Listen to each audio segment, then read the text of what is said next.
जिंदगी के हर कोने में नेगोशिएशन छुपी होती है। चाहे तुम किसी शॉप में डिस्काउंट ले रहे हो, अपनी सैलरी के लिए एचआर से बात कर रहे हो, या घर पर किसी से टीवी रिमोट के लिए लड़ रहे हो। क्रिस वॉस कहते हैं कि नेगोशिएशन सिर्फ बिजनेस या एफबीआई के लिए नहीं होती, बल्कि हर इंसान के रूस के जीवन का हिस्सा है। और ये book never split the difference पुरानी नेगोशिएशन फिलॉसफी को तोड़ती है, जहां लोग सोचते थे कि नेगोशिएशन एक लॉजिकल, एनालिटिकल और मैथमेटिकल प्रोसेस है।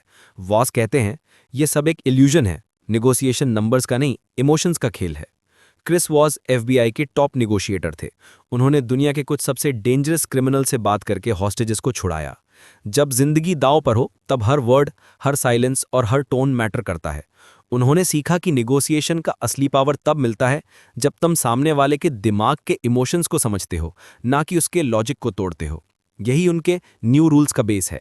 नेगोशिएशन में विन करने के लिए तुम्हें अपनी एम्पैथी को वेपन बनाना होगा। ओल्ड रूल्स कहते थे be rational, separate people from problem. Voss कहते हैं पीपल ही प्रॉब्लम होते हैं। उनके इमोशन, उनका ईगो, उनका फियर, ये सभी रियल बैटलफील्ड है। जब तुम समझते हो कि सामने वाला क्या महसूस कर रहा है, तब तुम उसके दिमाग तक पहुंच जाते हो। तुम्हारा टोन काम हो, तुम्हारी बॉडी लैंग्वेज रिलैक्स्ड हो और तुम्हारा क्वेश्चन जेन्युइन क्यूरियोसिटी से निकले, तब सामने वाला अपना गार्ड डाउन करता है और वहीं से नेगोशिएशन शुरू होती है। क्रिस बताते हैं कि उनके एफबीआई एक्सपीरियंस में सबसे बड़ा लेसन ये था कि कोई भी इंसान लॉजिक से कन्विंस नहीं होता, बल्कि वो फील होने से होता है। जब किसी टेररिस्ट से बात होती थी, वो उन्हें फैक्ट्स नहीं बताते थे, बल्कि उनके इमोशंस मिरर करते थे। उनकी टोन, उनका रिदम, उनके वर्ड्स। जब सामने वाला महसूस करता था कि ये बंदा मुझे समझता है, तभी डोर निकलने का रास्ता मिलता था। यही है टैक्टिकल एम्पैथी, सामने वाले की फीलिंग को समझना और उसे अपने फेवर में इस्तेमाल करना। निगोसिएशन में एक पुरानी सोच थी, let's find a win win, मतलब दोनों तरफ थोड़ा कॉम्प्रोमाइज करें। पर क्रिस कहते हैं जब तुम स्प्लिट द डिफरेंस करते हो तो तुम हार रहे हो। एग्जाम्पल के लिए सोचो, अगर तुम अपना घर 10 लाख में बेचना चाहते हो और बायर 8 लाख देना चाहता है, तो बीच का सोल्यूशन 9 लाख हो सकता है। लेकिन क्या तुमने देखा कि ये बीच का नंबर किसी के फेवर में है? नहीं, ये बस एक इल्यूजन है जिसे दोनों को लगता है कि उन्होंने विन किया। वॉस कहते हैं रियल नेगोशिएशन में तुम्हें मिडिल ग्राउंड नहीं चाहिए, तुम्हें क्लैरिटी चाहिए। नेगोशिएशन में सबसे पावरफुल वेपन होती है साइलेंस। जब तुम पॉज करते हो, सामने वाला अनकंफर्टेबल फील करता है। यही मोमेंट होता है जहां वो अपने आप से बोलता है और अपने इमोशंस एक्सपोज करता है। एफबीआई नेगोशिएशंस में ये साइलेंस उनके सबसे इफेक्टिव टूल्स में से एक था। क्रिस कहते हैं silence is not empty, it's full of answers. इस चैप्टर में वॉस एक और पावरफुल आइडिया शेयर करते हैं, no is not rejection, it's protection. बहुत लोग यस सुनने के लिए डेस्परेट होते हैं, पर रियल ट्रस्ट तब बनता है जब सामने वाले को नो कहने की फ्रीडम मिलती है। जब इंसान नो कहता है, वो सिक्योर महसूस करता है और तब वो सच बोलता है। नेगोशिएटर को यह समझना चाहिए कि नो एक डोर नहीं बंद करता, बल्कि एक ऑनेस्ट कॉन्वर्सेशन की शुरुआत करता है। वॉस एक एग्जाम्पल देते हैं जहां उन्होंने एक किडनैपर से बात की। किडनैपर पैसा चाहता था, पर उन्होंने कभी डायरेक्टली नेगोशिएशन नहीं की। पहले उन्होंने उसके इमोशंस पे काम किया। उसने पूछा कि it seems like you are worried about something, और ये सेंटेंस ही पूरा गेम बदल गया। ये लाइन एक साइकोलॉजिकल मिरर थी। जब इंसान अपनी फीलिंग सुनता है किसी और के मुंह से, तो वो खुलने लगता है। यही होता है कैलिब्रेटेड क्वेश्चन का पावर। कैलिब्रेटेड क्वेश्चंस वो होते हैं जो सामने वाले को सोचने पे मजबूर करते हैं बिना अटैक किए। जैसे what makes you say that, या how can we solve this problem together. इस तरह के क्वेश्चंस उन्हें कंट्रोल फील करवाते हैं, पर असल में कंट्रोल तुम्हारे हाथ में होता है। ये एक साइकोलॉजिकल डांस है जहां तुम उन्हें लीड कर रहे हो बिना उन्हें पता चले। क्रिस वॉस कहते हैं कि निगोशिएशन में सबसे बड़ा मिस्टेक ये होता है कि हम सोच लेते हैं कि सामने वाला भी रैशनल सोचता है, लेकिन रियलिटी में हर डिसीजन इमोशनल होता है, चाहे वो किसी बिजनेस डील का हो या एक नॉर्मल आर्ग्यूमेंट का। तुम्हें लोगों के डिसीजन मेकिंग प्रोसेस के इमोशनल ट्रिगर्स समझने होंगे, फियर, डिजायर, रिस्पेक्ट और बिलोंगिंग। जब तुम इन ट्रिगर्स को टच करते हो, तुम उनका ट्रस्ट जीत लेते हो। इस चैप्टर का एसेंस ये है कि नेगोशिएशन में तुम्हारा एम विनिंग नहीं होना चाहिए, बल्कि अंडरस्टैंडिंग होना चाहिए। जब तुम समझ जाते हो कि सामने वाला क्यों चाह रहा है जो वो चाह रहा है, तब तुम उसकी दुनिया में घुस जाते हो। और जब वो महसूस करता है कि तुम उसकी साइड पे हो, तब तुम्हारे पास हर डील जीतने का चांस होता है। क्रिस वॉस कहते हैं negotiation is not talking, it's listening. तुम जितना ज़्यादा बोलते हो उतना ज़्यादा इन्फॉर्मेशन देते हो, पर जब तुम सुनते हो तुम कंट्रोल ले लेते हो। और जब तुम इफेक्टिवली सुनते हो, तुम्हें सामने वाले का दिमाग खुल के मिलता है। ये चैप्टर एक माइंडसेट शिफ्ट है। निगोशिएशन एक बैटलफील्ड नहीं, एक आर्ट है जहां इमोशंस और एम्पैथी दोनों मिलकर रिजल्ट बनाती है। तुम्हारे टोन में कॉन्फिडेंस, तुम्हारे शब्दों में समझ और तुम्हारे साइलेंस में पावर, ये तीन चीज़ें हर नेगोशिएशन में तुम्हें अनबीटेबल बनाती हैं। अगर तुम्हें ये समरी पसंद आई हो और तुम नेगोशिएशन के एक्सपर्ट बनना चाहते हो, जहां तुम किसी भी सिचुएशन में अपना फ़ायदा निकाल सको बिना आर्ग्यूमेंट के, तो इस ऑडियो बुक सीरीज़ को ज़रूर फॉलो करो। Book never split the difference एक ऐसी किताब है जो तुम्हारे कम्युनिकेशन स्किल्स और रियल लाइफ पावर दोनों बढ़ा देगी। वीडियो को लाइक करो, अपने दोस्तों के साथ शेयर करो जो डेली नेगोशिएशन में फंसे रहते हैं, और सबसे ज़रूरी चैनल को सब्सक्राइब करो ताकि तुम नेक्स्ट चैप्टर का ऑडियो सबसे पहले सुन सको। क्योंकि याद रखो, नेगोशिएशन जीतने का राज है समझना, सुनना और फिर बोलना। नेगोशिएशन एक आर्ट है और क्रिस वॉस कहते हैं कि सबसे बड़ी गलती लोग ये करते हैं कि वो इसे आर्ग्यूमेंट समझ लेते हैं। नेगोशिएट जीतने के लिए तुम्हें लाउड या लॉजिकल होने की जरूरत नहीं होती। तुम्हें बस एक चीज सीखनी होती है, मिरर बनना। मिरर बनना मतलब सामने वाले को रिफ्लेक्ट करना, उसके इमोशंस, टोन और वर्ड्स को उसी तरह वापस देना जैसे वो बोल रहा है। जब तुम ऐसा करते हो तो तुम्हारा सामने वाला अपने आप को समझावा महसूस करता है, और वही मोमेंट होता है जहां से रियल ट्रस्ट और कंट्रोल शुरू होता है। क्रिस अपने FBI के दिनों की एक कहानी बताते हैं, जहां एक डेंजरस किडनैपर से उन्हें नेगोशिएट करना था। हर कोई टेंशन में था, सब चाहते थे कि डील जल्दी खत्म हो, लेकिन क्रिस ने कुछ और किया। उन्होंने चुपचाप उसके लास्ट वर्ड्स रिपीट करने शुरू किए। अगर किडनैपर बोलता मुझे पैसा चाहिए अभी, तो क्रिस कहते अभी चाहिए, और फिर चुप हो जाते। उस साइलेंस का इफेक्ट कमाल का था। किडनैपर और बोलने लगता, अपने इमोशंस और प्लान रिवील करता गया। क्रिस ने कुछ नहीं किया, बस उसके वर्ड्स मिरर किए, और धीरे धीरे वो नेगोशिएशन जीत गए। मिररिंग एक सिंपल टेक्निक लगती है, लेकिन उसका इफेक्ट डीप होता है। जब तुम किसी के वर्ड्स को रिफ्लेक्ट करते हो तो वो पर्सन अपने सबकॉन्शियस में फील करता है कि ये बंदा मुझे समझ रहा है। उसका डिफेंसिव वॉल गिर जाता है और वो अपने दिल की बात बोलने लगता है। नेगोशिएशन में यही सबसे बड़ा स्टेप होता है, सामने वाले को खुलने पर मजबूर करना। जब वो अपनी असली सोच बता देता है, तब तुम्हारे पास इंफॉर्मेशन होती है, और इंफॉर्मेशन मतलब पावर। क्रिस कहते हैं कि हर इंसान चाहता है उसकी बात सुनी जाए। उससे एग्री करने की जरूरत नहीं, बस ये महसूस होना चाहिए कि कोई उसे समझ रहा है। और जब तुम मिररिंग करते हो, तुम ये सिग्नल देते हो कि तुम उसकी तरफ हो, उसके खिलाफ नहीं। नेगोशिएशन में ये एक साइकोलॉजिकल शिफ्ट होता है, जहां सामने वाला तुम्हें अपना ओपोनेंट नहीं बल्कि एलाई समझने लगता है। मिररिंग में एक रिदम होती है। तुम्हें बस सामने वाले के लास्ट 2 या 3 वर्ड्स रिपीट करने हैं, एक काम और क्यूरियस टोन में। फिर साइलेंस रखो। वो साइलेंस उनके दिमाग में एको करता है। उन्हें लगता है कि तुम जेन्युइनली इंटरेस्टेड हो। जब वो फिर बोलते हैं तो तुम और समझ पाते हो उनका माइंडसेट, उनकी सोच, उनका प्रेशर। ये प्रोसेस तुम्हें नेगोशिएशन में डीपर ले जाता है, बिना तुम्हें पुशी या एग्रेसिव दिखाए। क्रिस इस चैप्टर में एक और चीज हाईलाइट करते हैं, टोन ऑफ वॉइस। नेगोशिएशन में वर्ड से ज्यादा तुम्हारा टोन मैटर करता है। अगर तुम्हारा टोन शार्प है, सामने वाला गार्ड अप कर लेगा, लेकिन अगर तुम्हारा टोन शांत और कॉन्फिडेंट है तो वो रिलैक्स हो जाएगा। क्रिस इसे late night FM DJ voice कहते हैं, काम, वार्म और रीअश्योरिंग। जब तुम्हारा टोन ऐसा होता है तो सामने वाला ऑटोमेटिकली फील करता है कि तुम कंट्रोल में हो और तुम पर भरोसा किया जा सकता है। मिररिंग के साथ क्रिस एक और लेयर इंट्रोड्यूस करते हैं, लेबलिंग। जब तुम किसी के इमोशन को नाम देते हो, जैसे लगता है आप परेशान हैं या आपको लगता है ये डील अनफेयर है, तो सामने वाला फील करता है कि तुम उसके इमोशन को रिकॉग्नाइज कर रहे हो। मिररिंग उसे बोलने पर मजबूर करती है और लेबलिंग उसके इमोशन को वैलिडेट करती है। दोनों मिलकर एक ऐसी बॉन्ड बनाते हैं जहां से नेगोशिएशन नेचुरली तुम्हारे फेवर में मूव करता है। क्रिस कहते हैं, people don't remember what you said, they remember how you made them feel. यही मिररिंग का एसेंस है। तुम्हें वर्ड्स परफेक्ट नहीं बोलने, तुम्हें बस वो फीलिंग देनी है कि तुम सामने वाले के दर्द और सोच को समझ रहे हो। जब वो ये महसूस करता है, तब तुम्हारा नेगोशिएशन सक्सेसफुल होने लगता है। ये टेक्निक सिर्फ बिजनेस या FBI हॉस्टेज केसेस में नहीं, डेली लाइफ में भी काम करती है। तुम्हारा दोस्त गुस्सा हो तो उसके वर्ड्स रिपीट करो, उससे पूछो तुम्हें इग्नोर किया गया। तुम्हारा पार्टनर अपसेट हो तो मिरर करो, तुम्हें बुरा लगा जब मैंने कॉल नहीं किया। ऐसे मोमेंट में तुम एम्पैथी दिखा रहे होते हो, और एम्पैथी सबसे बड़ा इमोशनल कनेक्टर है। एक और इंपॉर्टेंट बात क्रिस बताते हैं, मिररिंग में पेशेंस होना जरूरी है। तुम्हें अपने दिमाग को काम रखना होता है। अगर तुम इम्पेशेंट हो गए या अपना एजेंडा पुश करने लगे तो मिररिंग फेक लगने लगती है। लोग तुरंत समझ जाते हैं जब तुम जेन्युइनली नहीं सुन रहे। इसलिए तुम्हारा टोन, तुम्हारा साइलेंस और तुम्हारा क्यूरियोसिटी रियल होनी चाहिए, तभी ये काम करेगा। क्रिस सजेस्ट करते हैं कि हर कॉन्वर्सेशन में प्रैक्टिस करो। अगली बार जब कोई तुमसे बात करे, बस उनके लास्ट कुछ वर्ड्स रिपीट करो और पॉज लो। देखना सामने वाला खुद और बोलने लगेगा।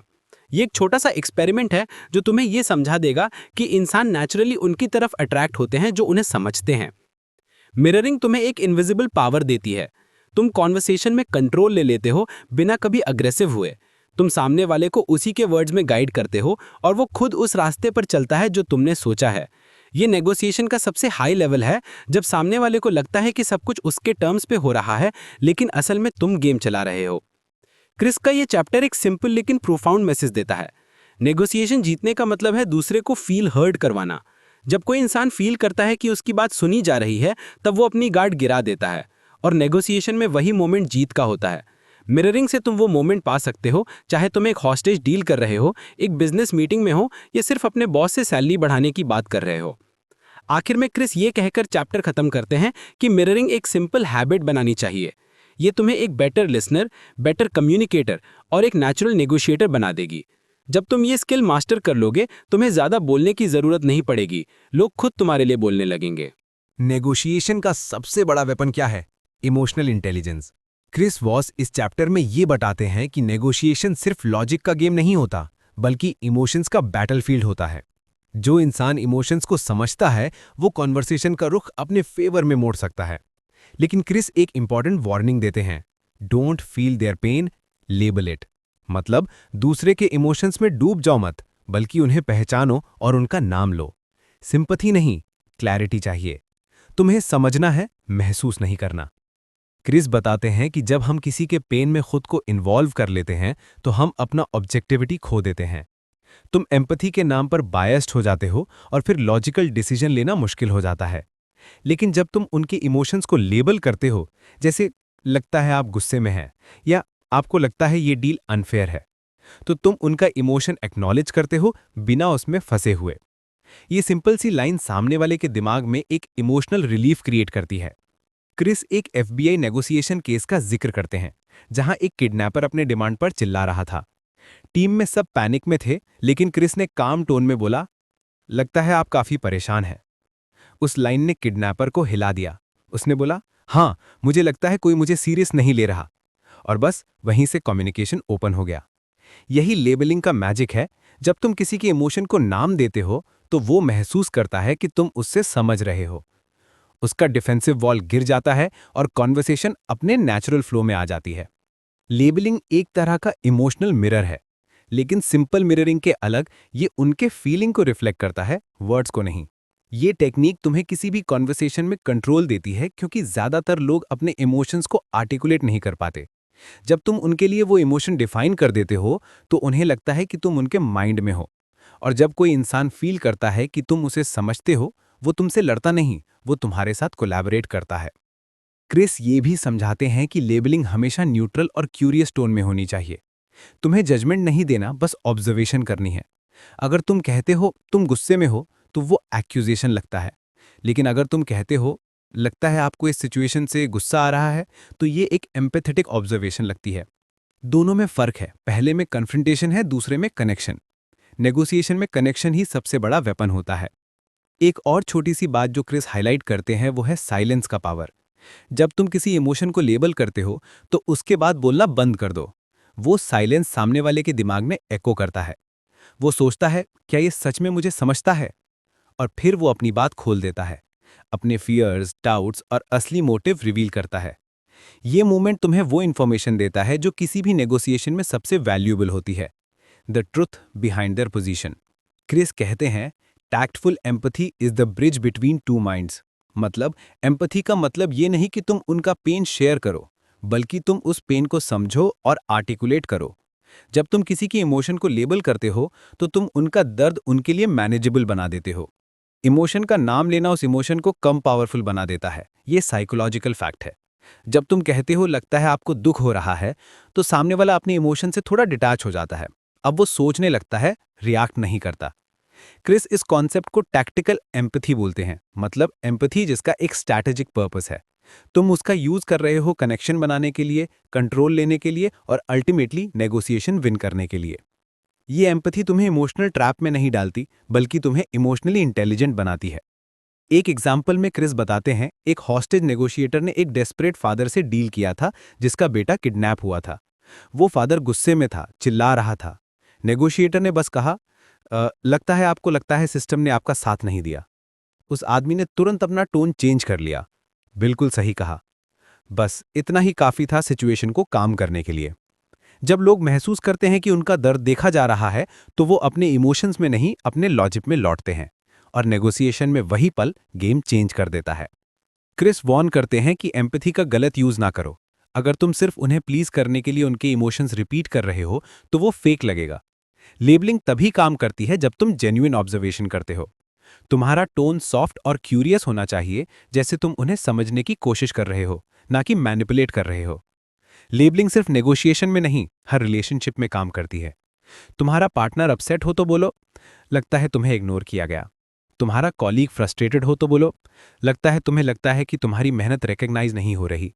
ये छोटी लाइंस इंसान के दिमाग में इमोशनल रीसेट कर देती हैं। वो फील करता है कि कोई उसका दर्द समझ रहा है, और तब वो तुम्हारे साथ खुल के बात करता है। क्रिस एक और कॉन्सेप्ट इंट्रोड्यूस करते हैं, नेगेटिव इमोशंस को न्यूट्रलाइज करना और पॉजिटिव इमोशंस को एम्पलीफाई करना। जब तुम किसी के नेगेटिव इमोशन को लेबल करते हो, वो कमजोर पड़ जाता है। लेकिन जब तुम पॉजिटिव इमोशन को लेबल करते हो, जैसे लगता है आप इस प्रोजेक्ट के लिए बहुत पैशनेट है, तो वो और स्ट्रांग हो जाता है। ये एक बैलेंसिंग आर्ट है जिससे तुम कॉन्वर्सेशन का टोन कंट्रोल कर सकते हो। चैप्टर के एंड में क्रिस लिखते हैं कि सक्सेसफुल नेगोशिएटर वो होता है जो सुनने में मास्टर हो, ना कि बोलने में एक्सपर्ट। तुम्हें सुनते वक्त दूसरे के इमोशंस के क्लूज पकड़ने हैं, tone, pauses, words, body language, फिर उन्हें लेबल करो, कामली, बिना जजमेंट के। ये प्रोसेस सामने वाले को सेफ फील कराता है। जब वो सेफ फील करता है, तब वो ट्रुथ बोलता है, और नेगोशिएशन में सच ही तुम्हारा सबसे बड़ा वेपन है। तो डोंट फील देयर पेन का मतलब है अपने आप को इमोशनली ड्रैग होने से बचाना। तुम्हें सिंपैथी नहीं दिखानी, तुम्हें अंडरस्टैंडिंग दिखानी है। लेबल इट का मतलब है इमोशन को एक्नॉलेज करना, उसका नाम लेना और उसे न्यूट्रलाइज कर देना। यही है टैक्टिकल एम्पैथी, एक स्किल जो तुम्हें हर कॉन्वर्सेशन में पावरफुल बना देगी, चाहे वो एक हॉस्टेज सिचुएशन हो, एक बिजनेस डील हो या एक पर्सनल कॉन्फ्लिक्ट। क्रिस का मैसेज क्लियर है, इमोशन से भागना नहीं है, उन्हें समझना है, लेकिन समझते वक्त अपनी इमोशनल बैलेंस लूज नहीं करनी। जब तुम ये आर्ट मास्टर कर लोगे, तो तुम हर नेगोशिएशन में काम, कॉन्फिडेंट और इन कंट्रोल रहोगे, और लोग खुद तुम्हारे साथ डील करना चाहेंगे। नेगोशिएशन में सबसे डेंजरस वर्ड क्या है? यस। हाँ, क्रिस वॉस कहते हैं कि यस वो शब्द है जिससे लोग सबसे ज्यादा मैनिपुलेट होते हैं। जब कोई यस बोलता है, हमें लगता है कि हम जीत गए, डील डन, कॉन्वर्सेशन ओवर। लेकिन असल में ज्यादातर यस झूठे होते हैं। यस सिर्फ एक स्ट्रैटेजी होती है। सामने वाला तुमसे बचने के लिए, तुम्हें खुश रखने के लिए या नेगोशिएशन से निकलने के लिए यस बोलता है। ये एक फेक कंफर्ट है जिससे लोग अपनी असलियत छुपाते हैं। क्रिस वॉस कहते हैं, beware of yes but learn to master no.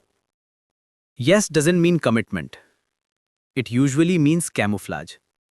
ये लाइन क्रिस के FBI एक्सपीरियंस से आई है। कई बार किडनैपर्स या क्रिमिनल्स यस बोलते थे ताकि टाइम बाय कर सकें या नेगोशिएटर को कंफ्यूज कर सकें। क्रिस ने समझा कि यस के 3 टाइप्स होते हैं, कंफर्मेशन यस, कमिटमेंट यस और काउंटरफीट यस। कंफर्मेशन यस मतलब बस सुन लिया, हाँ मुझे समझ आ गया। कमिटमेंट यस मतलब मैं सच में करूंगा। लेकिन काउंटरफीट यस सबसे कॉमन है, जब कोई यस बोलता है बिना उसका मतलब के। हम सब अपनी डेली लाइफ में काउंटरफीट यस सुनते हैं। जैसे जब तुम किसी से कहते हो कल मिलते हैं, तो वो कहता है हाँ देखते हैं या मैं सोच के बताता हूं। ये पोलाइट यस होते हैं जिनका मतलब होता है नो। क्रिस कहते हैं, अगर तुम्हें सच में डील जीतनी है तो तुम्हें नो की रेस्पेक्ट करनी सीखनी होगी। लोग नेचुरली यस से कॉशियस रहते हैं, लेकिन नो बोलते वक्त सेफ फील करते हैं। जब कोई नो बोलता है, उसके दिमाग में कंट्रोल का एहसास होता है। उसे लगता है कि वो सिचुएशन पर पावर रखता है, और नेगोशिएशन में कंट्रोल का एहसास सबसे बड़ी नीड होती है। इसलिए क्रिस का गोल्डन रूल है, never force a yes, invite a no. जब तुम किसी को नो बोलने का चांस देते हो, वो रिलैक्स करता है और फिर ऑनेस्ट होता है। एक नेगोशिएशन में क्रिस एक कॉर्पोरेट एग्जीक्यूटिव से डील कर रहे थे जिसे उनका ऑफर एक्सेप्ट नहीं करना था। वो repeatedly let's think about it बोल रहा था, एक डिस्गाइज्ड यस। क्रिस ने अप्रोच चेंज किया और बोला, क्या आप चाहते हैं मैं आपको परेशान करूं? उस आदमी ने तुरंत बोला, नहीं, बात ऐसी नहीं है। उस मोमेंट में उसने अपना गार्ड डाउन कर दिया और अपने रियल कंसर्न बताने लगा। यही है मास्टरिंग नो का पावर। क्रिस समझाते हैं कि जब कोई नो बोलता है तो नेगोशिएशन खत्म नहीं होती, वो शुरू होती है। नो एक रास्ता खोलता है क्लैरिटी के लिए। ये एक सिग्नल होता है कि सामने वाला या तो कंफ्यूज्ड है, या इंफॉर्मेशन छुपा रहा है, या इमोशनली रेडी नहीं है। तुम्हारा काम है उनका नो समझना, ना कि उससे अवॉइड करना। No is not rejection, it's protection. जब कोई नो बोलता है वो अपनी बाउंड्री सेट कर रहा होता है। वो तुम्हें अपनी ट्रुथ तक एक्सेस देने से पहले एक सेफ्टी लाइन खींचता है। अगर तुम उस बाउंड्री का रिस्पेक्ट करते हो तो वो बाउंड्री धीरे धीरे खुल जाती है। क्रिस कहते हैं people need to feel safe before they can be honest, और नो उनके लिए सेफ्टी का पहला स्टेप होता है। नेगोशिएशन में एक स्मार्ट ट्रिक है। अपने सवालों को इस तरह फ्रेम करो कि सामने वाला नो कहकर कंफर्टेबल फील करे। जैसे, क्या अभी गलत वक्त है बात करने का? या क्या आपको लगता है ये डील आपके लिए रिस्क भरी है? या क्या आपने इस पर पूरा ट्रस्ट नहीं बनाया? जब वो नो बोलता है तो वो एक्चुअली तुम्हारे साथ एंगेज कर रहा होता है। उसका नो तुम्हें उसके माइंडसेट के अंदर ले जाता है। क्रिस कहते हैं कि नो के बाद नेगोशिएशन स्मूथ हो जाती है। जब कोई नो बोल देता है तो वो अपने आप को सेफ समझता है, फिर वो रिलैक्स करता है और तुम्हें अपने एक्चुअल थॉट बताता है। जब तक तुम येस के लिए प्रेस करते रहते हो, वो अपने अंदर डिफेंसिव वॉल्स बनाता है, लेकिन नो बोलते ही वो ओपन हो जाता है। एक और साइकोलॉजिकल रीजन है कि नो इतना पावरफुल क्यों है। ह्यूमन ब्रेन को चॉइस और ऑटोनॉमी चाहिए होती है। जब तुम किसी को येस के लिए प्रेस करते हो, उसे लगता है कि उसकी फ्रीडम छिन रही है। लेकिन जब तुम नो अलाउ करते हो, वो अपने डिसीजन के मालिक बनता है। और जब कोई इंसान फील करता है कि डिसीजन उसका है, तो वो तुम्हारी बात सुनता है। क्रिस एक सिंपल सेंटेंस सजेस्ट करते हैं, would it be ridiculous to think. ये सेंटेंस सामने वाले को नो बोलने का मौका देता है बिना अग्रेसिव फील किए। Example, would it be ridiculous to think that this proposal might help your team. अगर वो नो बोलता है तो एक्चुअली वो कॉन्वर्सेशन में अग्री कर रहा होता है, बस कंट्रोल अपने पास रखते हुए। ये चैप्टर ये भी सिखाता है कि नो तुम्हें टाइम और क्लैरिटी दोनों देता है। जब तुम्हें नो मिलता है तो तुम्हें डायरेक्शन मिलती है। अब तुम जानते हो कि सामने वाले को कन्विंस करने के लिए क्या बदलना है। जब तुम्हें सिर्फ यस मिलते हैं तो तुम एक इल्यूजन में जीते हो कि सब ठीक चल रहा है, जबकि असल में कुछ भी कंफर्म नहीं होता। क्रिस ने एफबीआई के दिनों में ये देखा कि कई नेगोशिएटर्स यस सुनकर रिलैक्स हो जाते थे, और वही उनकी बिगेस्ट मिस्टेक होती थी। जब किसी ने यस बोला, वो सोच लेते थे डन डील, लेकिन कुछ घंटों बाद या अगले दिन सब बदल जाता था। यस उन्हें खुश करता था, लेकिन नो उन्हें ट्रूथ तक ले जाता था। इस चैप्टर का एक और जेम कॉन्सेप्ट है, get to no fast. Negotiation में अगर कोई बंदा बार बार डीले करता रहे, एक्सक्यूजेस दे या मे बी कहे, तो उससे डायरेक्टली एक नो निकलवा लो। तुम पूछ सकते हो, क्या इसका मतलब यह है कि यह आपके लिए सही नहीं है? यह क्वेश्चन सामने वाले को प्रेशर से फ्री करता है और वो अपनी असली पोजीशन क्लियर करता है। क्रिस लिखते हैं, a genuine negotiation begins only after you hear no. ये लाइन उनके डेकेड्स के एफबीआई एक्सपीरियंस से आई है। जब तक नो नहीं आता, तुम इल्यूजन में हो। नो एक सिग्नल है कि अब रियल कॉन्वर्सेशन स्टार्ट होने वाली है। यह अप्रोच सिर्फ बिजनेस या एफबीआई में नहीं, पर्सनल रिलेशनशिप्स में भी काम करती है। जब तुम किसी से येस फोर्स करते हो, जैसे पार्टनर से, दोस्त से या क्लाइंट से, वो अनकंफर्टेबल फील करता है। लेकिन जब तुम उन्हें नो बोलने का फ्रीडम देते हो, वो सेफ फील करता है और अपने थॉट्स ऑनेस्ट तरीके से शेयर करता है। Beware yes, master no. ये नेगोशिएशन फिलॉसफी है जिसमें क्रिस ये सिखाते हैं कि कम्युनिकेशन का गोल अग्रीमेंट नहीं, अंडरस्टैंडिंग होना चाहिए। तुम्हें उनके डिसीजन से ज्यादा उनकी रीजनिंग में इंटरेस्ट लेना चाहिए। यस सुपरफिशियल होता है, लेकिन नो रियल होता है। जब तुम नो मास्टर कर लोगे, तुम इमोशंस, पावर डायनामिक्स और ट्रुथ तीनों पर कंट्रोल पालोगे। तो क्रिस के वर्ड्स में, no is the start of the negotiation, not the end of it. जब तुम ये माइंडसेट अडॉप्ट कर लोगे, तो यस के झूठे कंफर्ट से निकलकर नो के सच के साथ डील कर पाओगे, और वही तुम्हें एक एवरेज कम्युनिकेटर से एक मास्टर नेगोशिएटर बनाता है, जो हर सिचुएशन में कामली, कॉन्फिडेंटली और इंटेलिजेंटली हैंडल करता है। नेगोशिएशन एक बैटलफील्ड नहीं होती, बल्कि एक साइकोलॉजिकल कनेक्शन का गेम होता है। हर इंसान अपनी सोच, इमोशन और ईगो के फोर्ट्रेस के अंदर होता है, और नेगोशिएशन का असली काम होता है उस फोर्ट्रेस के दरवाजे खोलना, ना कि उस पर हमला करना। क्रिस वॉस इस चैप्टर में बताते हैं एक ऐसे सीक्रेट के बारे में जो किसी भी नेगोशिएशन का रुख तुरंत बदल सकता है। ये सीक्रेट 2 शब्द हैं, दैट्स राइट। ये 2 सिंपल वर्ड्स सुनने में आम लगते हैं, पर वॉस कहते हैं कि इनके अंदर एक साइकोलॉजिकल पावर छुपी है। जब कोई आपको दैट्स राइट बोलता है तो उसका मतलब होता है कि आपने उनका दिल जीत लिया, उनका ट्रस्ट हासिल कर लिया। उस पल में उन्हें लगता है कि उनका पॉइंट ऑफ व्यू समझा गया है, उनकी दुनिया को किसी ने वैसे देखा जैसे वो देखते हैं। नेगोशिएशन में ये एक इमोशनल अलाइनमेंट का पल होता है, जहां दोनों लोग एक ही फ्रीक्वेंसी पर कनेक्ट कर जाते हैं।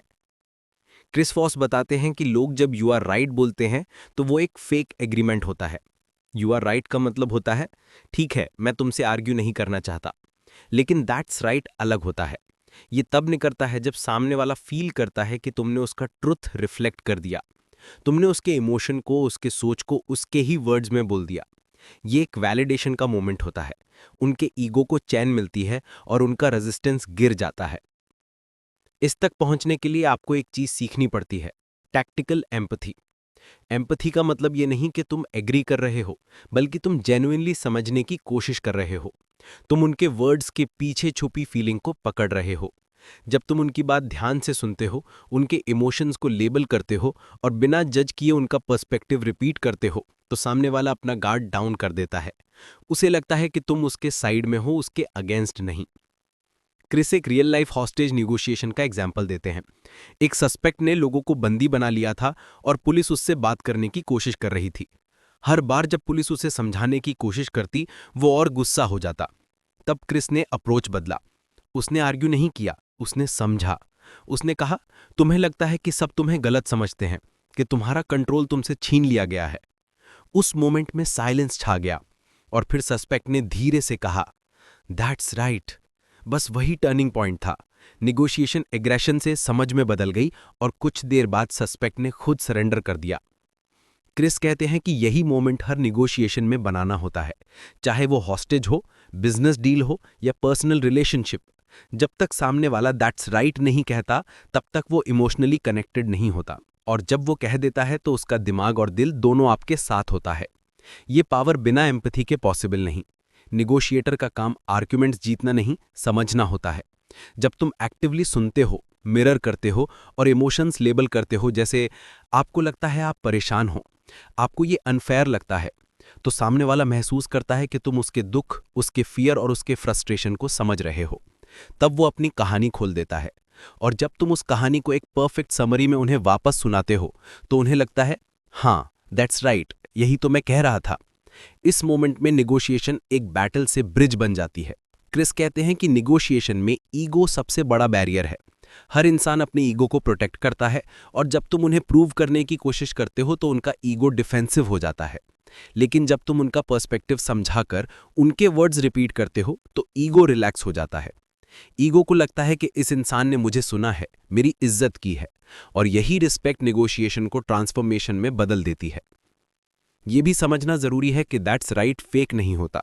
तुम उसे फोर्स नहीं कर सकते, तुम्हें वो अर्न करना पड़ता है। तुम्हें पेशेंस के साथ उनका ट्रस्ट बनाना पड़ता है, उनकी बात समझनी पड़ती है बिना बीच में टोके, बिना जस्टिफाई किए। जब उन्हें लगता है कि तुम सच में सुन रहे हो, तभी वो दिल से दैट्स राइट बोलते हैं, और जब ये वर्ड्स निकलते हैं तभी तुम्हारा प्रपोजल मीनिंग रखता है। निगोशिएशन में लोग यस को गोल समझते हैं, लेकिन क्रिस कहते हैं कि यस एक ट्रैप है। यस अक्सर एक एस्केप होता है। लोग सिर्फ बात खत्म करने के लिए यस बोल देते हैं, पर दैट्स राइट रियल होता है। दैट्स राइट के बाद ही तुम रियल प्रोग्रेस करते हो, क्योंकि अब उनका माइंड जेन्युइनली तुम्हारे साइड में होता है। अब वो सॉल्यूशन सोचने लगते हैं, रेजिस्टेंस नहीं। जब तुम्हें दैट्स राइट मिलता है, तुरंत जंप मत करो, थोड़ा रुक जाओ, साइलेंस को अपना दोस्त बनाओ। वो साइलेंस सामने वाले के सबकॉन्शियस में तुम्हारी अंडरस्टैंडिंग को और गहरा कर देता है। उसके बाद कामली एक सवाल पूछो, अब हम कैसे आगे बढ़ें ताकि ये दोनों के लिए सही रहे। अब निगोशिएशन तुम्हारे कंट्रोल में है, पर बिना फोर्स के। क्रिस बताते हैं कि हर सक्सेसफुल निगोशिएटर को ये सीखना चाहिए, अपने आर्ग्यूमेंट से ज़्यादा सामने वाले की कहानी को समझो। जब तुम उनके पर्सपेक्टिव का मिरर उनके सामने रखते हो, तो उन्हें अपने इमोशन का रिफ्लेक्शन मिलता है। और हर इंसान अपने रिफ्लेक्शन के साथ कंफर्ट फील करता है। उस कंफर्ट के बीच ही डिसीजन होता है। ये चैप्टर एक सिंपल लेसन देता है। निगोशिएशन जीतने के लिए तुम्हें बोलना कम, सुनना ज़्यादा पड़ता है। तुम्हें प्रूव नहीं करना, समझना पड़ता है। जब कोई तुमसे दैट्स राइट कहता है तो वो तुम्हारे लॉजिक से नहीं, तुम्हारी एम्पैथी से कन्विंस होता है। ये दो शब्द किसी भी डील, रिलेशनशिप या कॉन्फ्लिक्ट को कंप्लीटली ट्रांसफॉर्म कर सकते हैं। और जब तुम्हें ये दो शब्द मिल जाते हैं तो समझ लो अब निगोशिएशन तुम्हारी तरफ जा रही है, क्योंकि तुमने सबसे ज़रूरी चीज़ जीत ली है, उनका ट्रस्ट। नेगोशिएशन एक साइंस नहीं, एक आर्ट है। और क्रिस वॉस कहते हैं, अगर तुम्हें किसी नेगोशिएशन में जीतना है तो तुम्हें लोगों की रियलिटी को बेंड करना सीखना होगा। लोग हमेशा फैक्ट्स पर रिएक्ट नहीं करते, बल्कि अपनी इमोशंस और परसेप्शन पर करते हैं। उनके दिमाग के अंदर जो तस्वीर बनी होती है वही उनकी रियलिटी होती है, चाहे वो सच हो या ना हो। अगर तुम उनके उस तस्वीर को बदल पाओ तो तुम उनके फैसले भी बदल सकते हो। क्रिस का कहना है कि हर इंसान दो जगह से डिसीजंस लेता है, दिल से और दिमाग से। लॉजिकल रीजनिंग बाद में आती है, पर पहले इमोशंस का असर होता है। नेगोशिएशन में सबसे बड़ा गलतफहमी ये होती है कि लोग सोचकर बात मानेंगे, पर असल में लोग महसूस करके बात मानते हैं। तुम्हें उन्हें ये ऐसा फील करवाना पड़ता है कि उनका डिसीजन उनके लिए सही है, उनके कंट्रोल में है और उनका आइडिया ही सबसे बेहतर है। जब तुम ये कर लेते हो तब तुमने उनकी रियलिटी बेंड कर दी। चैप्टर की शुरुआत में क्रिस एक हॉस्टेज नेगोशिएशन का एग्जाम्पल देते हैं, जहां एक आदमी ने अपने बॉस को ऑफिस में बंद कर लिया था। उसका डिमांड था एक ह्यूज सेवरेंस चेक, वरना वो हार्म करेगा। ये एक हाई प्रेशर सिचुएशन थी। अगर पुलिस उससे आर्ग्यू करती तो वो और जिद्दी हो जाता। इसलिए क्रिस ने उससे अग्री नहीं किया, बल्कि उससे समझा। उसने बोला, तुम बस ये चाहते हो कि लोग समझें कि तुम्हारे साथ गलत हुआ है, तुम्हें रिस्पेक्ट चाहिए। उसने उस आदमी की परसेप्शन को टच किया, उसकी इमोशन को समझा। धीरे धीरे उस आदमी ने अपनी रियलिटी बदली। अब वो एक विक्टिम से एक नेगोशिएटर बन गया और कुछ देर बाद उसने कामली बॉस को रिलीज कर दिया। क्रिस कहते हैं कि जब तुम नेगोशिएशन में हो, तुम्हें फैक्ट्स नहीं, इमोशंस हैंडल करने होते हैं। तुम्हें एक इल्यूजन क्रिएट करना होता है जहां सामने वाला फील करे कि वो जीत रहा है, चाहे असल में तुम्हें जो चाहिए वो मिल रहा हो। यही बेंडिंग रियलिटी का एसेंस है। हर इंसान अपने डिसीजन में लॉस और गेन के कॉन्सेप्ट से ड्रिवन होता है। एक कॉन्सेप्ट होता है loss aversion. Human mind loss से इतना डरता है जितना वो गेन से खुश नहीं होता। अगर किसी को लगता है कि वो कुछ खो देगा तो वो तुरंत रिएक्ट करता है। नेगोशिएशन में साइकोलॉजी का यूज़ करना पड़ता है। जब तुम उन्हें ये दिखाते हो कि अगर ये डील नहीं हुई तो आपका नुकसान होगा, तो वो ज़्यादा रेडी हो जाते हैं। पर ध्यान रहे, ये डर लॉजिकल नहीं, इमोशनल होता है। तुम्हें उन्हें ये महसूस करवाना है कि डिसीजन ना लेना उनके लिए रिस्की है। क्रिस इसके लिए एक और ट्रिक बताते हैं, डेडलाइंस का इल्यूजन। लोग तब तक जल्दी डिसाइड नहीं करते जब तक उन्हें लगता नहीं कि टाइम खत्म हो रहा है। नेगोशिएशन में अगर तुम एक सॉफ्ट डेडलाइन सेट करते हो तो सामने वाले में अर्जेंसी क्रिएट होती है। लेकिन स्मार्ट नेगोशिएटर खुद कभी प्रेशर में नहीं आता। तुम्हें पेशेंस रखनी होती है और दूसरे को लगाना होता है कि वो समय से लड़ रहा है। रियलिटी बेंड करने का एक बड़ा टूल यही टाइम का परसेप्शन होता है। एक और साइकोलॉजिकल प्रिंसिपल है एंकरिंग। ये ह्यूमन टेंडेंसी होती है किसी पहले दिए गए नंबर या आइडिया से इन्फ्लुएंस्ड होने की। अगर तुम नेगोशिएशन में एक स्मार्ट एंकर सेट करते हो तो वो सामने वाले के दिमाग में एक रेफरेंस पॉइंट क्रिएट करता है। फॉर एग्जाम्पल, अगर तुम एक प्रोडक्ट 1 लाख का बेच रहे हो और पहले ही मेंशन कर देते हो कि ये प्रोडक्ट मार्केट में 2 लाख तक का मिलता है, तो तुमने एंकर सेट कर दिया। अब चाहे तुम 1 लाख मांगो, सामने वाले को वो रीजनेबल लगेगा। तुमने उनकी वैल्यू परसेप्शन को बेंड कर दिया। क्रिस कहते हैं कि निगोशिएशन में तुम्हें नो से डरना नहीं चाहिए। नो एक डोर नहीं, एक डायरेक्शन है। जब कोई नो बोलता है तो वो अपनी सेफ्टी फील करता है। नो देना इंसान के लिए अपनी ऑटोनॉमी का एक्सप्रेशन होता है। जब तुम किसी को येस पुश करते हो, वो गार्डेड हो जाता है, पर नो उसे रिलैक्स करता है। जब वो रिलैक्स होता है तब वो तुम्हें जेन्युइनली सुनता है। इसलिए क्रिस कहते हैं कि नो को अपने फेवर में यूज़ करो। जब तुम उन्हें ये स्पेस देते हो तब तुम स्लोली उनकी रियलिटी में घुस जाते हो। तुम्हारा गोल ये होता है कि वो अपना माइंड चेंज करने में खुद को कंफर्टेबल फील करें। चैप्टर में एक और इम्पॉर्टेंट कॉन्सेप्ट आता है फेयरनेस। क्रिस कहते हैं कि हर नेगोशिएशन में फेयर सबसे पावरफुल वर्ड है। कोई भी नहीं चाहता कि उसके साथ अन्याय हो।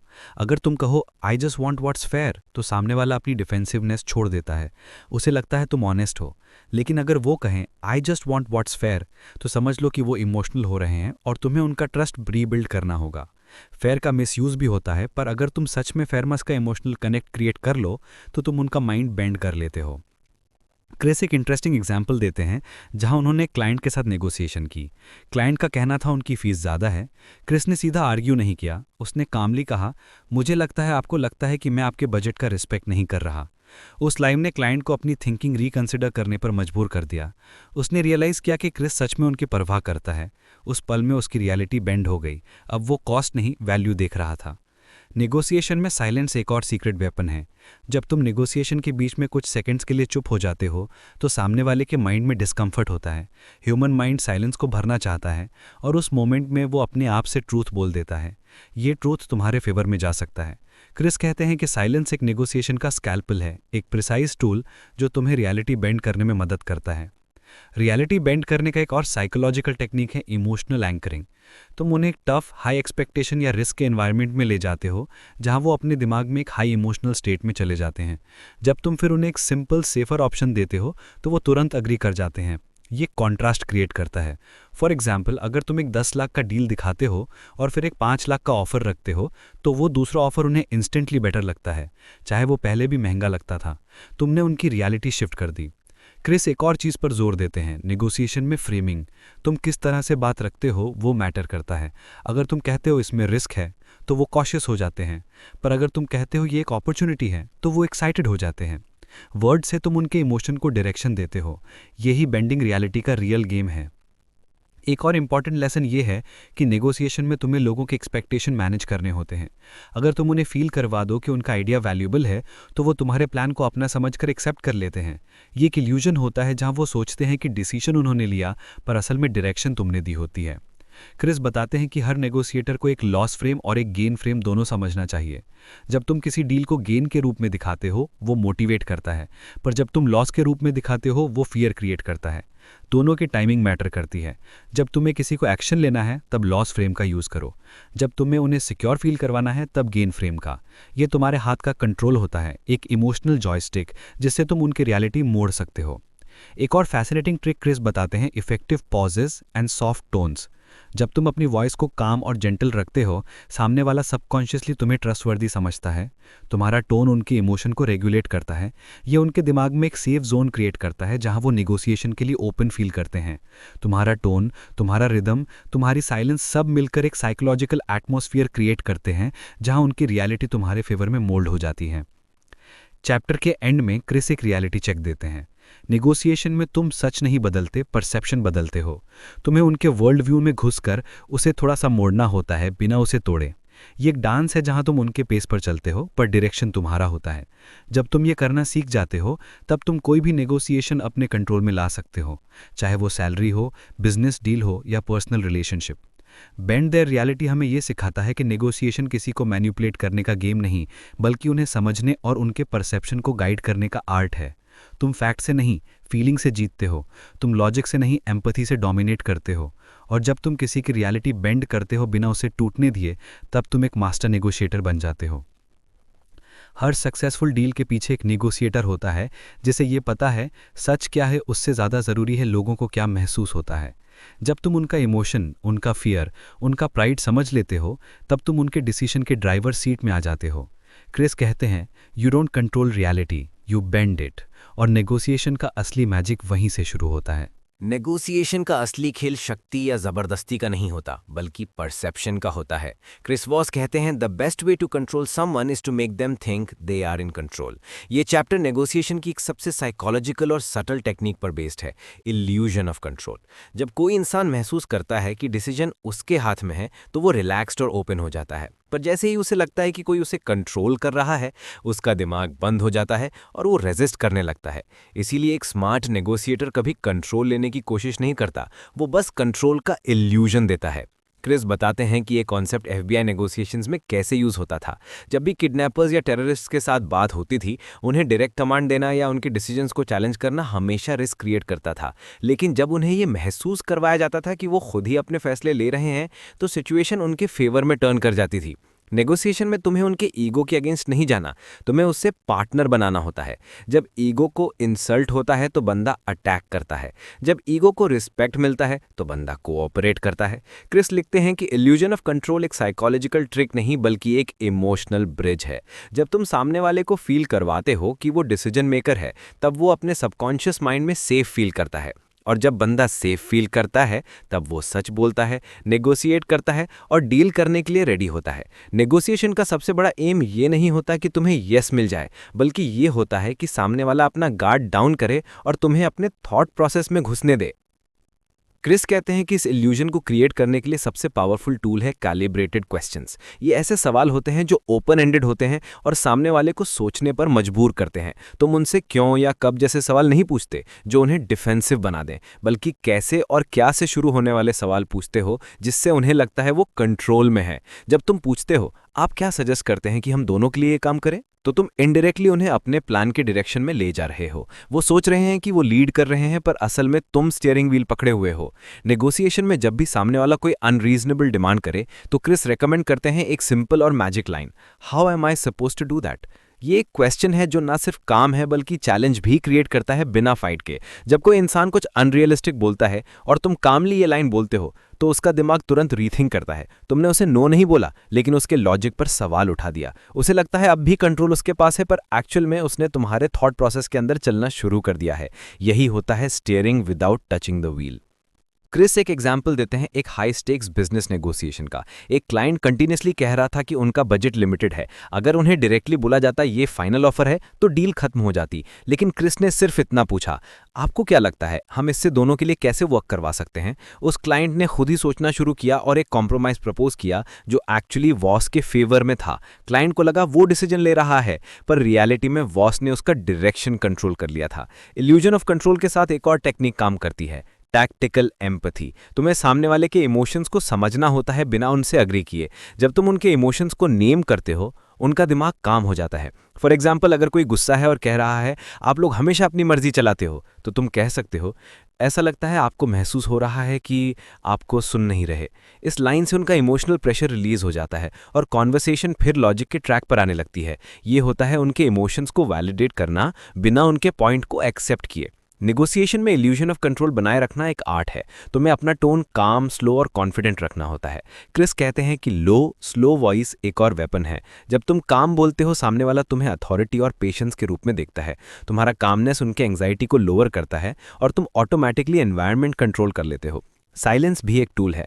जब तुम किसी के जवाब के बाद कुछ सेकंड्स के लिए चुप रहते हो, वो अपने आप एक्स्ट्रा बोलने लगता है। उस साइलेंस में उनका सबकॉन्शियस ट्रुथ बोल देता है।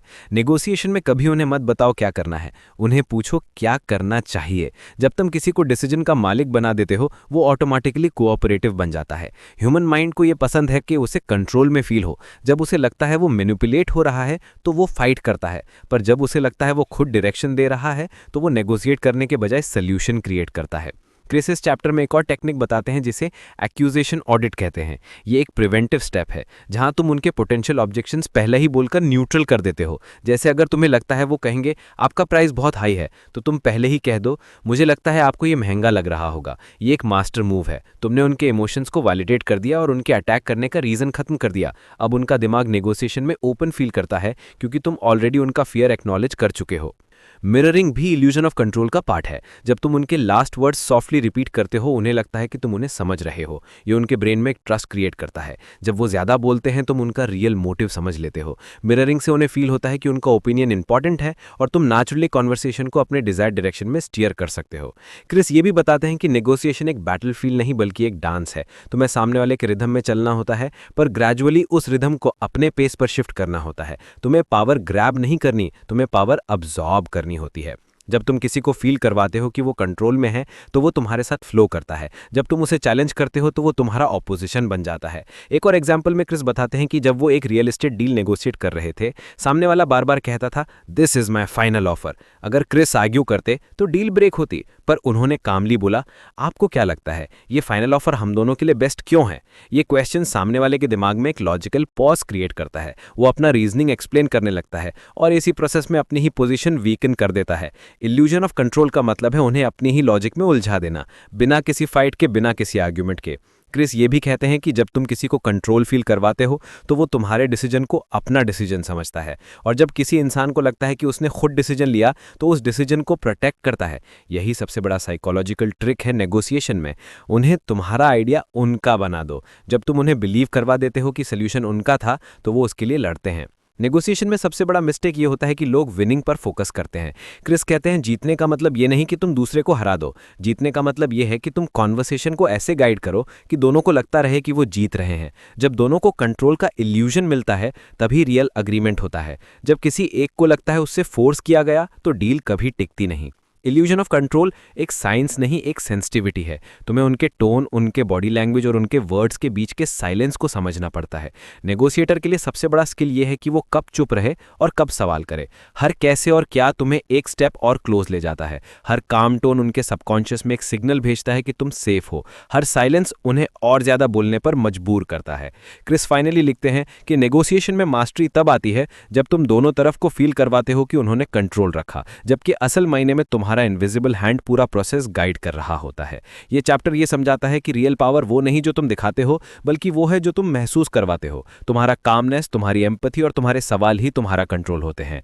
एंड में क्रिस एक सिंपल लाइन में सब कुछ समराइज करते हैं, let them think it's their idea and they will fight to protect it. Negotiation में जब सामने वाले को लगता है कि उनका आइडिया जीत गया, तब असल में तुम जीत गए होते हो। यही है इल्यूजन ऑफ कंट्रोल, जहां तुम अपना गोल अचीव करते हो बिना किसी टकराव के, बिना किसी फोर्स के, सिर्फ अंडरस्टैंडिंग और स्ट्रैटेजी के साथ। यही है चैप्टर 7 का एसेंस। नेगोशिएशन एक आर्ट है जो सिर्फ वर्ड्स पर नहीं बल्कि एक्शन पर टिक्का होता है। क्रिस वॉस कहते हैं कि हर नेगोशिएशन तभी सक्सेसफुल मानी जा सकती है जब जो भी बातें हुई हैं वो रियल वर्ल्ड में इम्प्लीमेंट हो जाएं। सिर्फ यस मिल जाना विक्ट्री नहीं होती। असली जीत तब होती है जब सामने वाला अपने कमिटमेंट्स पर अमल करे। बहुत सारे लोग ये गलती करते हैं कि यस सुनते ही समझ लेते हैं डील हो गई, लेकिन वॉस के मुताबिक यस सिर्फ एक शुरुआत है, एक इल्यूजन भी हो सकता है। लोग अक्सर यस बोलते हैं ताकि तुम खुश हो जाओ या बस कॉन्वर्सेशन खत्म हो जाए।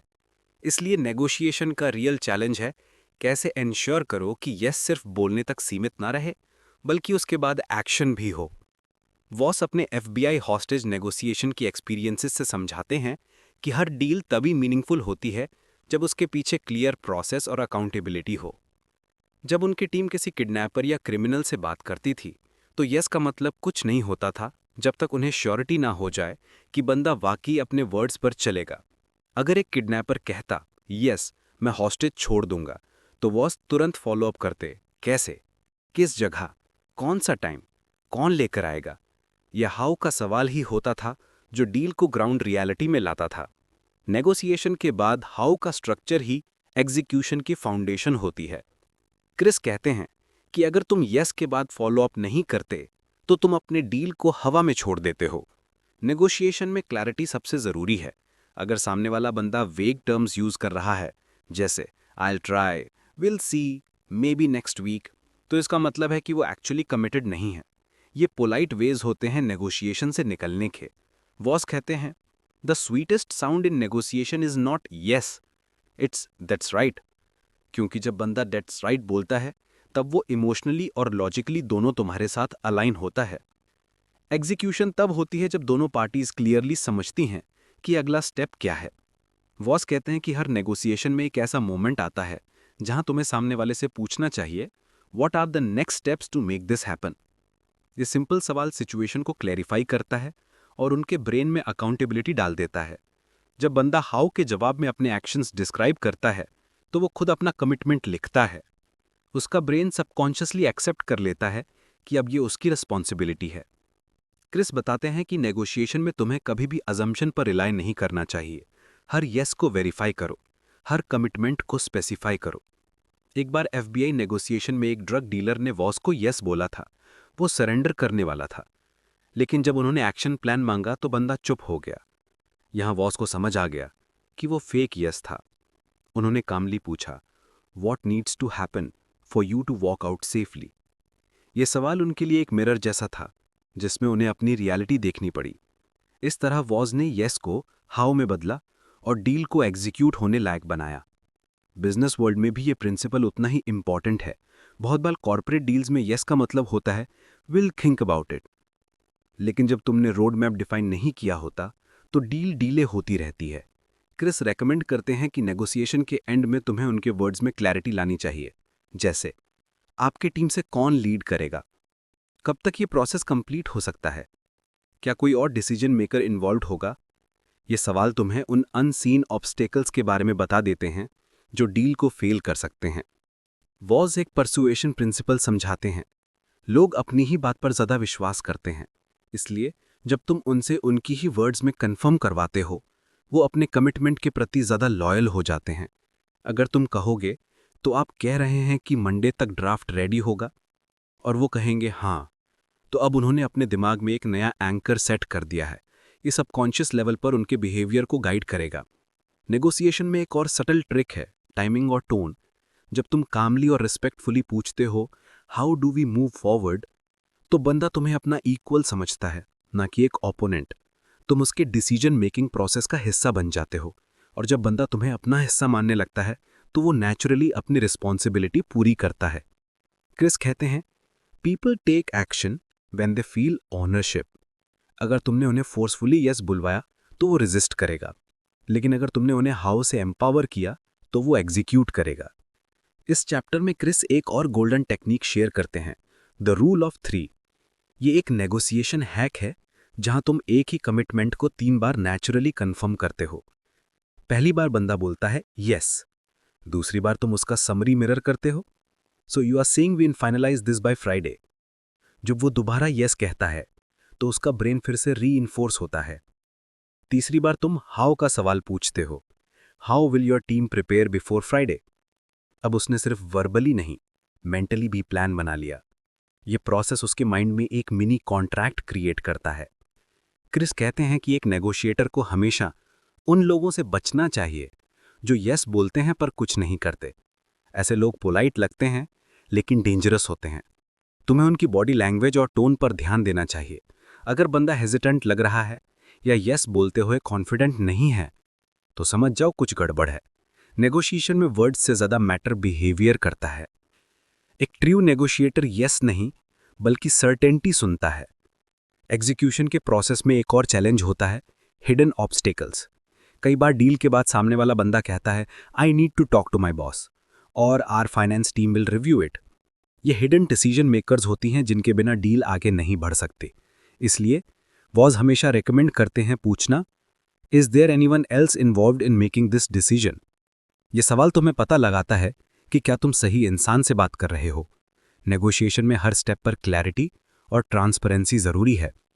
वॉज एक और पावरफुल बात कहते हैं, you don't close a deal, you open a relationship. Execution का मतलब सिर्फ टास्क कंप्लीट करना नहीं है, बल्कि एक लॉन्ग टर्म ट्रस्ट बिल्ड करना है। जब बंदा फील करता है कि तुम सच में इंटरेस्टेड हो कोलैबोरेशन में, ना कि सिर्फ अपना फायदा निकालने में, तो वो डील को ज़्यादा सीरियसली लेता है। उसके लिए कमिटमेंट एक मॉरल रिस्पॉन्सिबिलिटी बन जाता है। वॉज इस चैप्टर के एंड में एक साइकोलॉजिकल ट्रिक समझाते हैं जो उन्होंने FBI में डेवलप की थी, कैलिब्रेटेड फॉलोअप्स।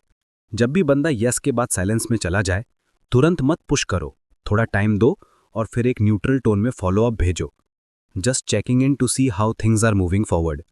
ये सिंपल सेंटेंस एग्रेसिव नहीं लगता, लेकिन सामने वाले को रिमाइंड करता है कि उसने कुछ कमिट किया था। ये टेक्निक उन्हें गिल्ट और रिस्पॉन्सिबिलिटी के बैलेंस में लाती है, जिससे वो अपने कमिटमेंट को सीरियसली लेते हैं। नेगोशिएशन में एग्जीक्यूशन के लिए सबसे ज़रूरी चीज़ है म्यूचुअल क्लैरिटी। अगर दोनों साइड्स को समझ नहीं है कि क्या करना है, कब करना है और किसके थ्रू करना है, तो डील अपने आप फेल हो जाएगी। वॉस कहते हैं clarity is the foundation of execution.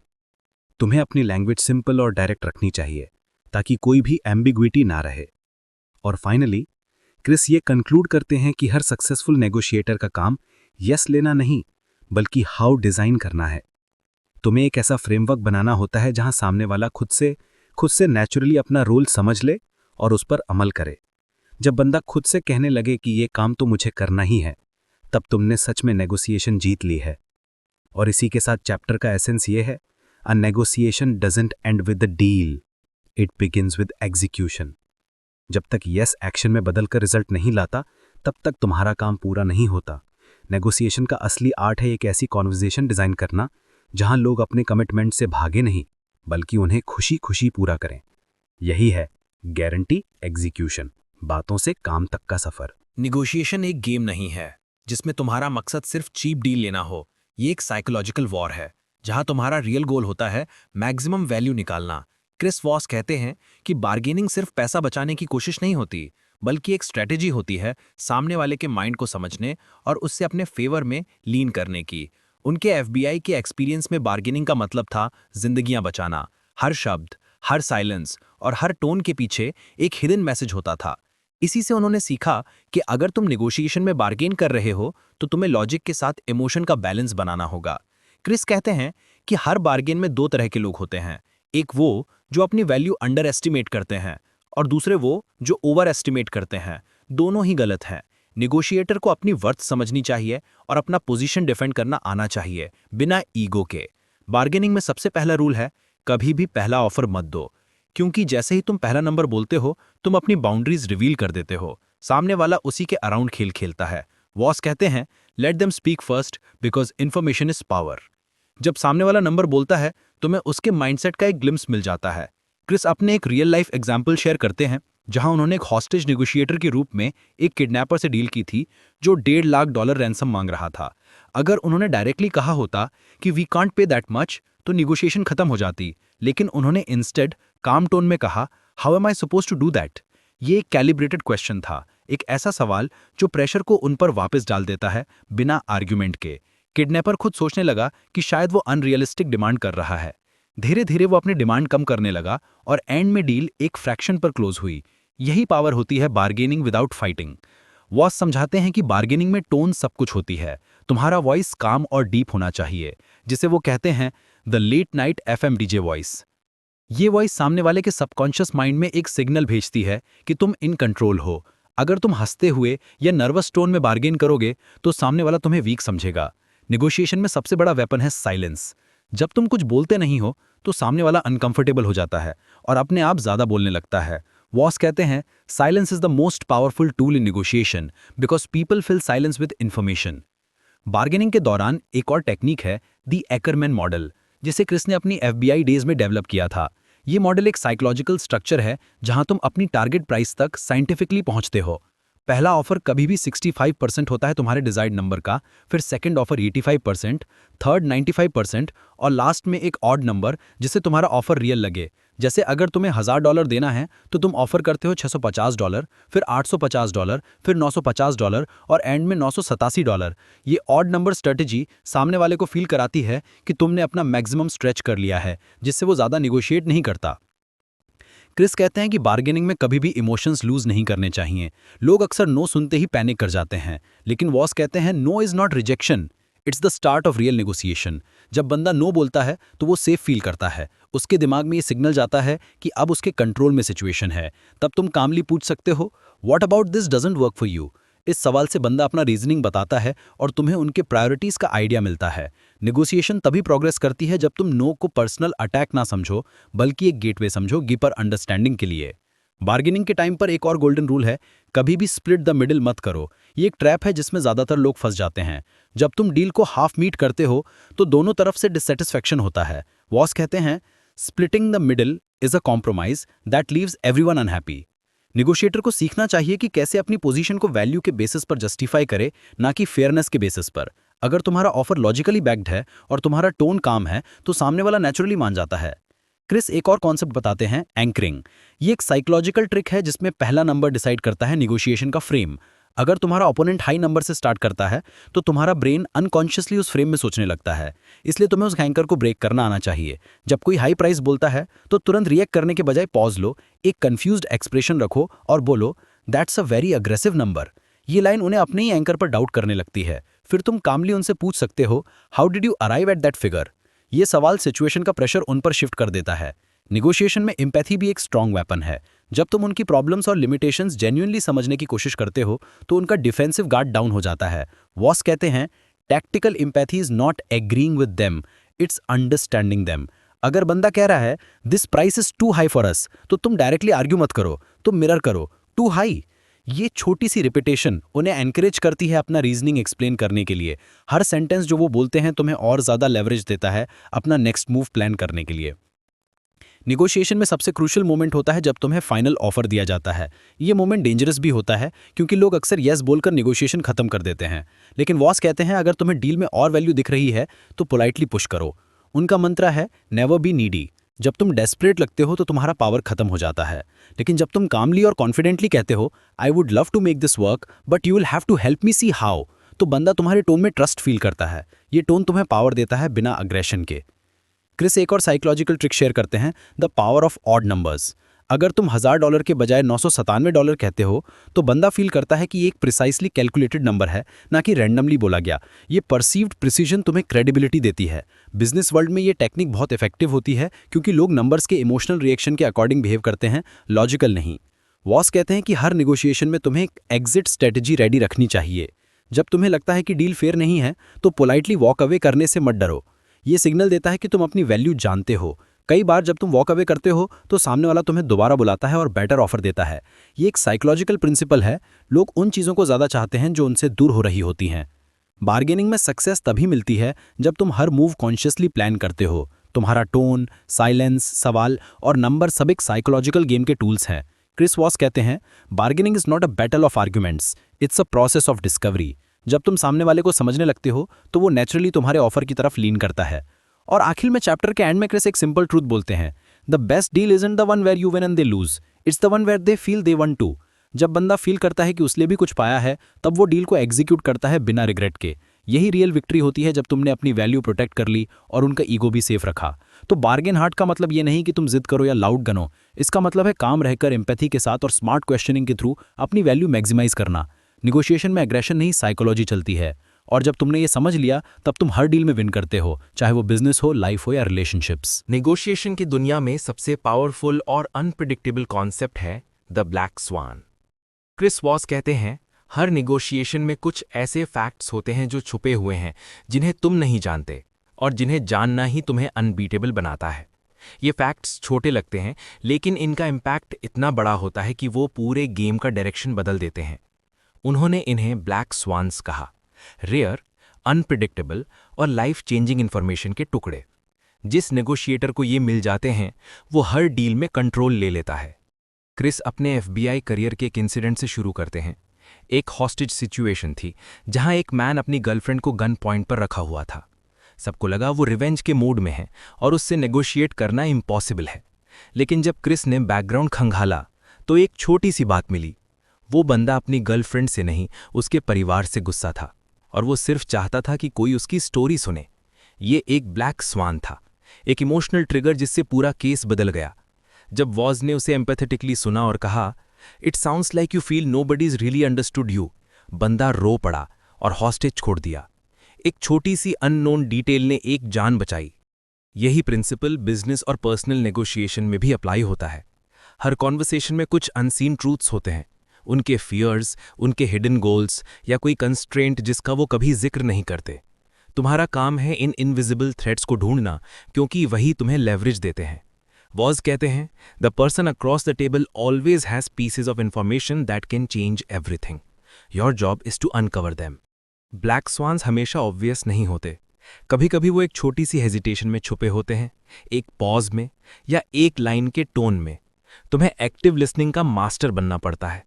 जब तुम जेन्युइनली सुनते हो, बिना इंटरप्ट किए, बिना अजम्पशन बनाए, तब सामने वाला अपने सीक्रेट्स रिवील करता है।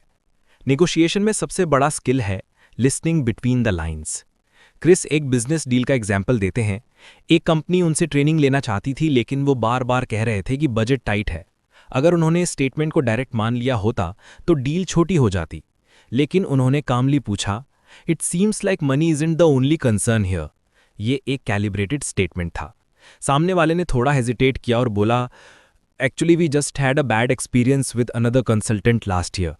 ये था ब्लैक स्वान। रियल इशू पैसा नहीं था, ट्रस्ट था। जब वॉज ने उन्हें ट्रस्ट दिखाया और एक स्मॉलर पायलट ट्रेनिंग प्रपोज की तो डील इंस्टेंटली क्लोज हो गई। नेगोशिएशन में हर बंदा दो चीज़ों से ड्रिवन होता है, परसेप्शन ऑफ लॉस और fear of being taken advantage of. Black swans इन्हीं फियर्स के अराउंड घूमते हैं। तुम्हें यह समझना होता है कि बंदा किस चीज़ से सबसे ज़्यादा डर रहा है या किस चीज़ की उसे सबसे ज़्यादा ज़रूरत है। ये समझने के बाद तुम नेगोशिएशन को अपने हिसाब से डिज़ाइन कर सकते हो। वॉस कहते हैं, लोग अक्सर सोचते हैं नेगोशिएशन एक लॉजिकल प्रोसेस है, जैसे कि दोनों साइड फैक्ट्स रख रहे हैं और एक फेयर डील निकाल रहे हैं। लेकिन असल में ये प्योर इमोशन का गेम है। हर ह्यूमन अपने ईगो, इनसिक्योरिटी और होप से चला है। ब्लैक स्वान्स इन्हीं इमोशनल लेयर्स के पीछे छुपे होते हैं। जब तुम एम्पैथी से अप्रोच करते हो और सामने वाले को फील करवाते हो कि तुम उन्हें समझते हो, तब वो अपना गार्ड डाउन करता है और तभी वो अननोइंगली वो सीक्रेट शेयर करता है जो डील का डायरेक्शन बदल देते हैं। एक और एग्जाम्पल में क्रिस ने एक किडनैपर केस हैंडल किया जहां एक बंदा रैंसम मांग रहा था, पर उन्होंने ऑब्जर्व किया कि वो अपनी बात बार बार रिपीट करता है और कभी डायरेक्टली पैसे के लिए अग्रेसिव नहीं होता। इन्वेस्टिगेशन में पता चला कि बंदा असल में गैंग का लीडर नहीं था, बल्कि एक लोकल मिडलमैन था जिसे लीडरशिप प्रूव करनी थी। ये ब्लैक स्वान निकल आया। नेगोशिएशन फिर से डिजाइन हुई, उन्होंने उसके ईगो और सेल्फ वर्थ पे काम किया और सिचुएशन पीसफुली रिजॉल्व हुई। अगर वॉज ने ये हिडन ट्रूथ इग्नोर कर दिया होता तो डील फेल हो जाती। बिजनेस और पर्सनल लाइफ दोनों में ही ब्लैक स्वान्स की तलाश करने के लिए सबसे जरूरी है क्यूरियोसिटी। नेगोशिएटर को डिटेक्टिव बनना पड़ता है, हर जेस्चर, हर वर्ड और हर साइलेंस का मतलब समझने के लिए। जब कोई बंदा कहता है this is the best we can do, तो वॉस कहते हैं ये अक्सर एक लाई होता है। इसके पीछे छुपा होता है something they don't want to reveal. तुम्हारा काम है जेंटली प्रोब करना।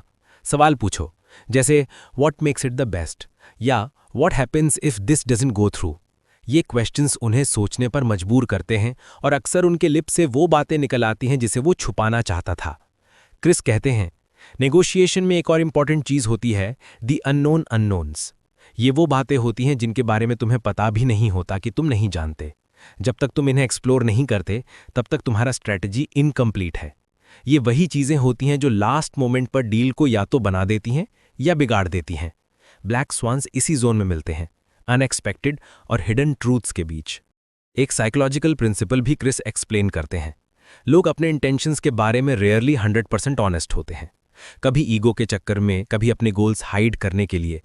उन्होंने एफबीआई में देखा कि कई किडनैपर्स अपनी रियल मोटिवेशन छुपाते हैं और सिर्फ तब रिवील करते हैं जब उन्हें फील होता है कि सामने वाला उनका दर्द समझ रहा है। बिजनेस वर्ल्ड में भी यही होता है। क्लाइंट कभी नहीं बताता कि उनका बॉस एक्चुअली क्या चाहता है या उनका इंटरनल पॉलिटिक्स क्या है। तुम्हें उन्हें कंफर्ट देना होता है ताकि वो अपनी रियल स्टोरी शेयर करें, और वही तुम्हारा विनिंग कार्ड होता है। ब्लैक स्वान्स ढूंढने के लिए तुम्हें 3 चीज़ों पर काम करना पड़ता है: पेशेंस, एम्पैथी और ऑब्जर्वेशन। तुम्हारा फोकस सिर्फ वर्ड्स पर नहीं होना चाहिए, बल्कि टोन और बॉडी लैंग्वेज पर भी होना चाहिए। जब बंदा एक लाइन बोलता है पर उसके फेस पर हेजिटेशन होता है, तो वो साइन होता है कि कोई छुपा हुआ इशू है। जब बंदा कैजुअली कुछ मेंशन करता है, जैसे my partner is not on board yet, तो वो ब्लैक स्वान हो सकता है। तुम्हें तुरंत अलर्ट हो जाना चाहिए और कामली एक्सप्लोर करना चाहिए, बिना प्रेशराइज किए। वॉस कहते हैं, the black swan is the piece of information that changes everything and it's always there. तुम्हारा काम है उसे आइडेंटिफाई करना और उसे अपने फेवर में यूज करना। ये इन्फॉर्मेशन कभी कभी उनकी इमोशनल ट्रिगर से मिलती है, कभी रिलेशनशिप के डायनेमिक से, और कभी उनके इंटरनल प्रेशर से। तुम जितना ज़्यादा उनके कॉन्टेक्स्ट समझोगे, उतना ही फास्ट तुम्हें ब्लैक स्वान्स मिलेंगे। एक और पावरफुल कॉन्सेप्ट क्रिस बताते हैं, डोंट अज्यूम, डिस्कवर। नेगोशिएटर अक्सर अपने अजम्पशंस में फंस जाते हैं। जैसे तुम सोच लेते हो कि बंदा हाई प्राइस के खिलाफ है, लेकिन असल में वो टाइमलाइन के खिलाफ होता है। या तुम्हें लगता है वो तुम्हारे कॉम्पिटिटर से कंपैरिजन कर रहा है, जबकि वो अपने इंटरनल स्टेक होल्डर को कन्विंस नहीं कर पा रहा। तुम्हारा हर अजम्पशन एक ब्लाइंड फोल्ड बन जाता है जो तुम्हें ब्लैक स्वान देखने से रोकता है। जब तुम जेन्युइनली ओपन माइंड से हर स्टेटमेंट सुनते हो, तब तुम्हारा ब्रेन उन हिडन क्लूज को पकड़ता है जो दूसरे मिस कर देते हैं। वॉस कहते हैं, एक सक्सेसफुल नेगोशिएटर हमेशा ये मानकर चलता है that I don't know everything. ये ह्यूमिलिटी ही उनका सुपर पावर होती है। जब तुम अपने ईगो को साइड में रख कर सीखने के मोड में आते हो, तो सामने वाला तुम्हें ज्यादा रिवील करता है। लोग उन्हीं से अपने सीक्रेट शेयर करते हैं जो उन्हें जज नहीं करते। इसलिए हर नेगोशिएशन में तुम्हारा एटीट्यूड इन्वेस्टिगेटर का होना चाहिए, जज का नहीं। ब्लैक स्वान्स हर जगह होते हैं, बिजनेस मीटिंग्स में, सेल्स कॉल्स में, रिलेशनशिप में, फैमिली डिस्कशंस में। बस उन्हें देखने की आंख चाहिए। क्रिस बोलते हैं, the world is full of hidden cards, the best negotiators are the ones who know how to find them. जब तुम एक छोटी सी डिटेल जानते हो जो दूसरा बंदा छुपा रहा था, तब तुम्हारा लेवरेज एक्सपोनेंशियल हो जाता है। चैप्टर के एंड में क्रिस एक फिलोसॉफिकल इंसाइट देते हैं। नेगोशिएशन का रियल गोल सिर्फ डील क्लोज करना नहीं होता, बल्कि ह्यूमन बिहेवियर को समझना होता है। जब तुम ये समझ जाते हो कि लोग क्या चाहते हैं, क्या दिखाना चाहते हैं और सबसे ज़्यादा किस चीज़ से डरते हैं, तब तुम किसी भी सिचुएशन में क्लैरिटी और कंट्रोल में होते हो। ब्लैक स्वान्स तुम्हें ये क्लैरिटी देते हैं। वो तुम्हें सरफेस लेवल निगोशिएशन से उठाकर रियल लेवल अंडरस्टैंडिंग तक ले जाते हैं। उनका एक पावरफुल लाइन है, When you uncover the black swan, you stop negotiating and start influencing. जब तुम्हें वो एक क्रूशल पीस मिल जाता है, उनका हिडन मोटिवेशन, उनका अनसीन प्रेशर, उनका इमोशनल वीकनेस, तब तुम्हें आर्ग्यू करने की ज़रूरत नहीं पड़ती। तुम्हारा हर वर्ड उन्हें नेचुरल लगता है और वो तुम्हारे डायरेक्शन में खुद चलने लगते हैं। अल्टीमेटली फाइंड द ब्लैक स्वान एक रिमाइंडर है कि हर निगोशिएशन एक मिस्ट्री है, जिसमें हर आंसर तुम्हें सामने वाले के माइंड में मिलता है, बस ध्यान से देखना और सुनना पड़ता है। तुम जितना ज़्यादा ऑब्जर्व करते हो उतना ही वर्ल्ड रिवील होती है, और जब तुमने ब्लैक स्वान देख लिया तब तुम्हारा हर डील सिर्फ निगोशिएशन नहीं, एक कैलकुलेटेड विक्ट्री बन जाता है।